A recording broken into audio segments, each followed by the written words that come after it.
Mar, manata mo naman ako na isa. Patingin-tingin, di naman makabili. Patingin-tingin, di makapanood ng sine. Walang ibang pera, kundi pamasahe. Nakayanan ko lang pambili ng 2 yosi.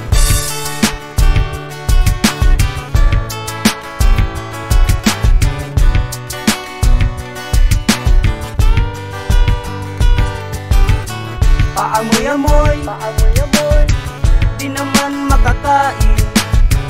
Busog na sa tubig, gutom ay lilipas din. Patuloy ang laboy, walang iisipin. Kailangan magsaya, kailangan magpahangin. Mabuhay na lang ba sa ganitong paraan?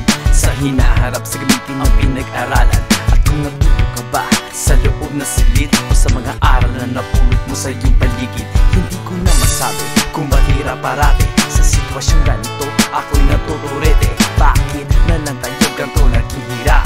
Sa tuwing may problema ay di na nakakagulat. Ako ay lumaki sa kalagitnaan, pumasok sa eskwelahan ng mga anak mayaman. At pag-uwi sa amin, saan pa ba tatambal? Kundi sa kanto kung saan malapit ka sa away. Meron ding makuli, mga utak balti, mga basag ulo at ang mga adik. Merong nagtutulak at pansariling gamit. Naku, kung kapag nila tumawa kahit sila gipit. Gumagabi na, ako'y uuwi na. Tapos na ang saya, balik sa problema. At bukas ng umaga, uulitin ko pa ba ang kahibangang ito?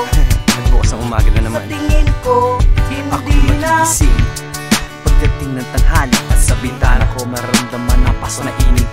Papasok sa banyo at ako'y maghihilamos. Tumingin sa salamin at mukha'y di maayos. Pupunta sa kusina, wala na nakahain. Magtitipid sa tubig dahil walang makain. Mga simpleng bagay na aking inaasahan. Mabuhay na maayos at lagi malaman sa tiyan. Pasok na lang at paghingi ng baon. Kapag sa pamasay, gipit ka pa maghapon. Kanino magagadali sa iyong magulang?